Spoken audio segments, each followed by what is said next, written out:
자, 오늘 다룰 첫 번째 이슈는요, 일본의 경제 보복과 관련된 뉴스, 소식이 계속 나오고 있거든요. 저희가 뭐 길지는 않더라도 이 내용부터 좀 다뤄보겠습니다. 첫 번째 기사입니다. 아베, 한국이 약속을 깼다. 무슨 약속인가 하면요, 한일 청구권 협정에서 징용 문제를 합의했다. 뭐 이런 약속을 우리가 했다는 거예요. 그래서 이걸 한국이 깼다. 그래서 보복을 하는 거다. 이겁니다. 그럼 이게 앞뒤가 안 맞아요. 지금까지 일본 당국이 얘기한 거는요, 뭐 수출과 관련해서 문제가 있어서 뭐 이런 얘기로 보복을 한다고 했거든요. 근데 알고 보니까 이거군요. 정치적 이유입니다. 정치 논리에 따른 보복을 인정한 셈이다. 이렇게 돼 있습니다. 내용 자세히 보면요. 역사와 통상을 연결짓지 말라는 일본 언론들 비판에 반박하면서 이렇게 불현듯 실토한 겁니다. 징용배상 위안부 문제 합의 안 지킨 국가는 우대 못한다. 이렇게 얘기를 합니다. 우리를 겨냥해서. 그리고 여기 조선일보가 뭐 소식통에 따르면요. 저랬는데요. 일본 정부 민간은행까지 제재에 동원할 수도 있다. 이런 얘기가 나오고 있습니다. 지금 비자 얘기가 나오는데 이제 뭐 은행 얘기까지 나오고 있나 봅니다. 그럼요. 이렇게 불현듯 실토한 아베 총리. 저희가 뭐라고 얘기했는지 직접 영상으로 준비했거든요. 들어보겠습니다. 1965年に請求権協定においてお互いに請求権を放棄した。これ国と国との約束なんです。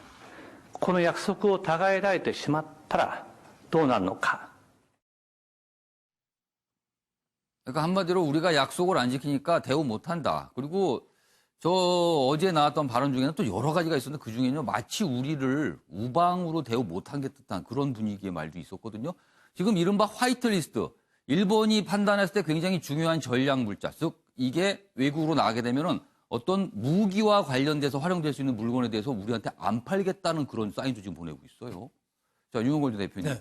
이 정도면요, 우리를 우방으로 인정 못하겠다는 거 아닙니까? 우리로서는 굉장히 모욕적이고 불쾌할 수 있는데요. 그렇죠. 뭐 우방으로 인정하겠다는 정도가 아니라 예. 한국은 없는 걸로 치겠다. 뭐 이런 그 마음의 표시죠. 예. 그래서 이번 그 금수 한국에 대해서 화이트리스트를 내놓은 게 예. 8개월 전부터 준비한 겁니다.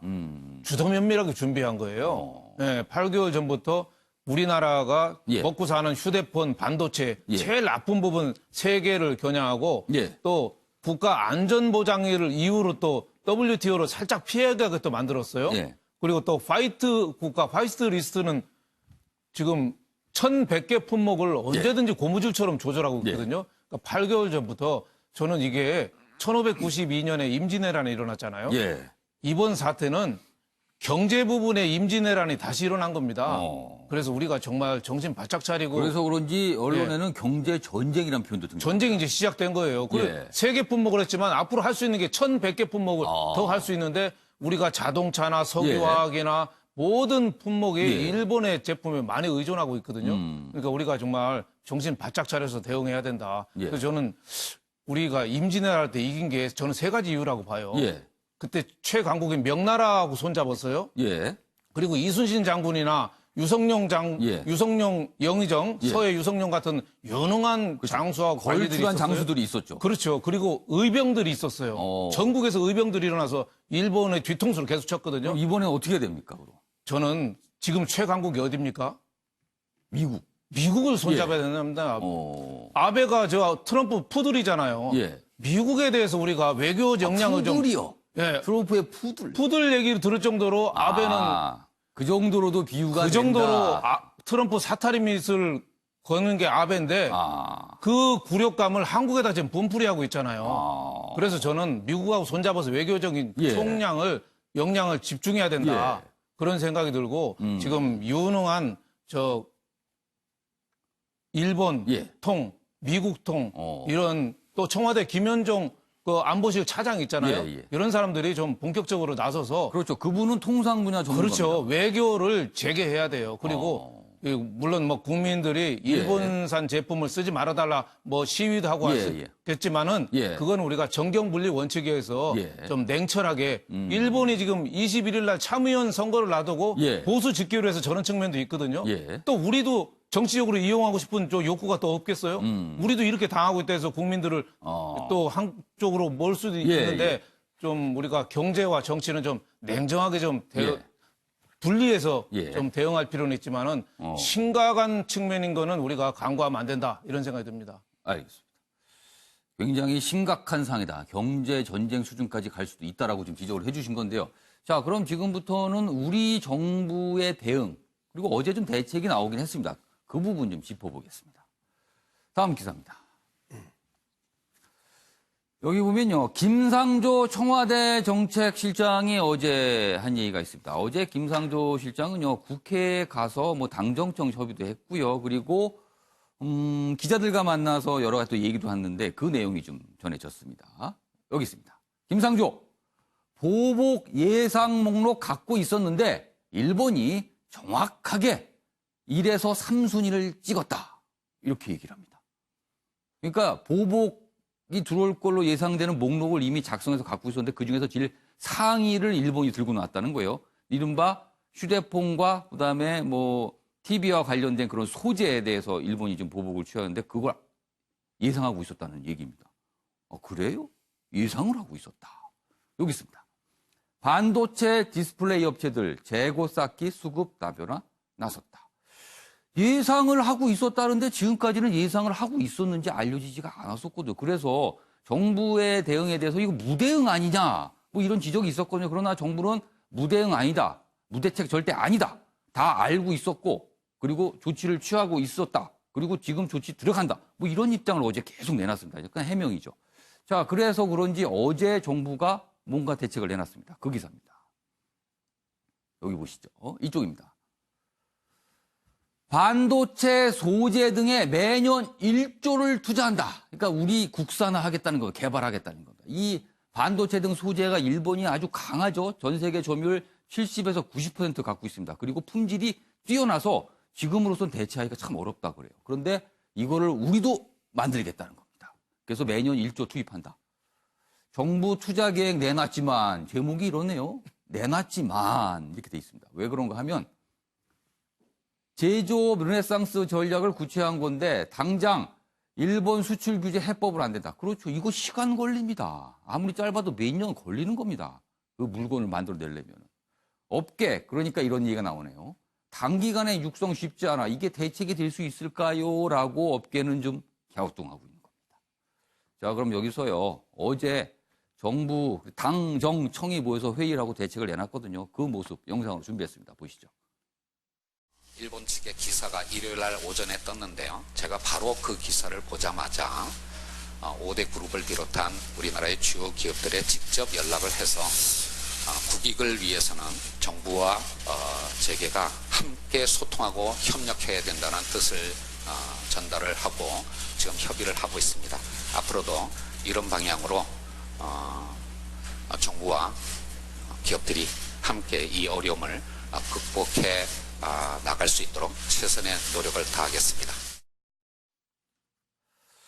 자, 정부에서는 지금 김상조 정책실장 어제 이제 발언을 들어봤는데요. 정부에서는 뭐 목록도 이미 갖고 있었다. 예상 목록. 그리고 뭐 무대응 절대 아니다. 무대책 아니다. 이게 강변하고 해서 1조 투자, 소재 분야에 매년 1조 투자했다. 어제 이제 구체적인 대책도 나왔습니다. 자, 그런데 이게 대책이 될까요? 뭐 이런 또 지적도 있습니다. 이재용 전 의원께서는 어떻게 보셨어요?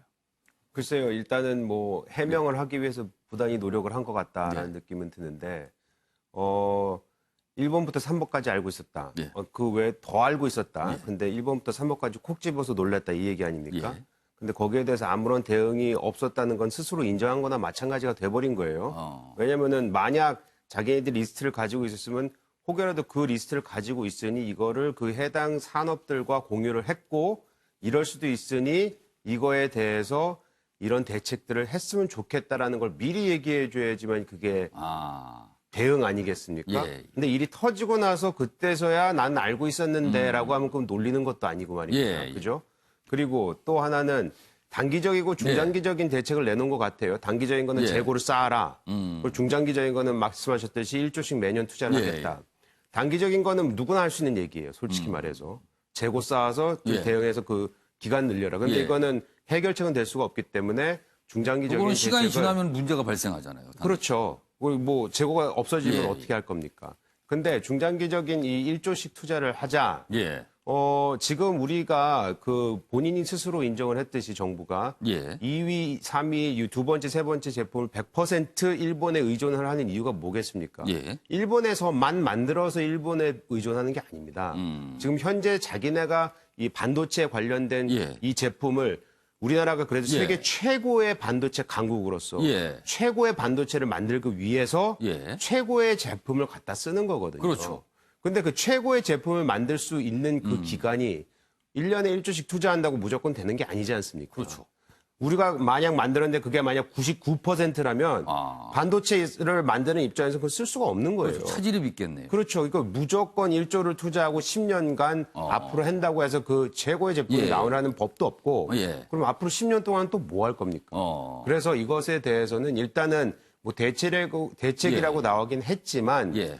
절대적으로 큰 틀에서는 대책 아닌 대책이다 이렇게 말씀드릴 수 있죠. 조대인 변호사. 그런데 또 가만히 생각해 보면요. 과연 정부가 이걸 미리 알았더라도 무엇을 할 수 있었을까? 과거에 중국과 우리가 사드와 관련해서 갈등을 빚었을 때 사실은 속수무책이었어요, 이게. 네. 그러니까 중국이나 일본이나 우리보다 경제 규모가 몇 배나 큰 나라거든요.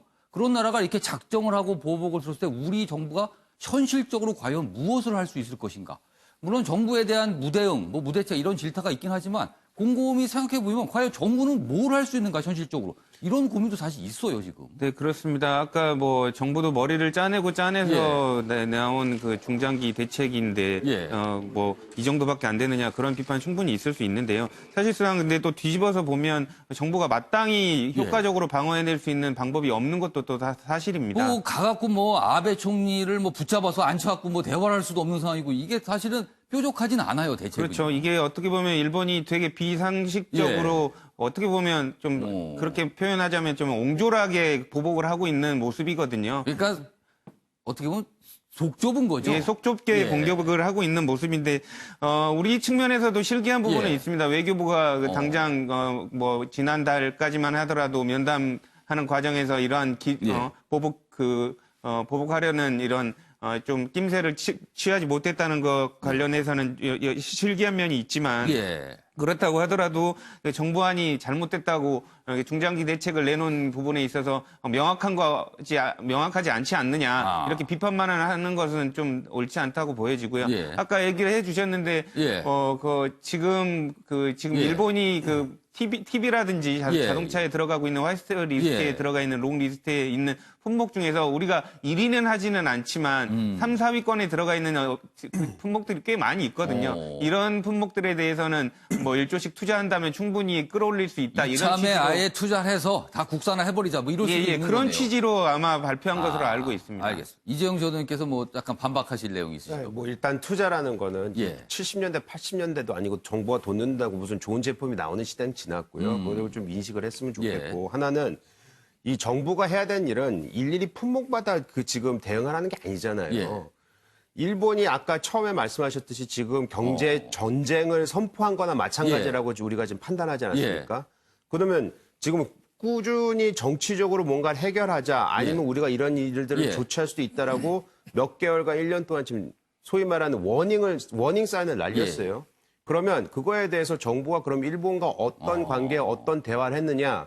정치적으로 국가 대 국가 간의 신뢰를 회복하고 그 안에서 해결책을 찾으라는 거지. 누가 지금 이거 하나 안 되니까 저거 하나 만들어내고 이거 하나 안 되니까 저거 하나 어디서 구해오고 이런 틀에서의 알겠습니다. 쪼잔하게 해결하라는 식이 아니고 큰 틀에서 일본과의 뭔가를 해결해라 지금, 이 얘기를 하는 거거든요. 지금 아까 윤영걸 전 대표 처음에 이게 경제 전쟁 수준으로 가고 있다고 그랬어요. 그러니까 지금까지 수개월 동안 지난 연말서부터 약간의 어떤 전운 분위기가 있었어요. 그런 와중에 일본이 뭔가 선제공격을 우리한테 한 겁니다. 그럼 우리가 지금 선제공격을 당했어요.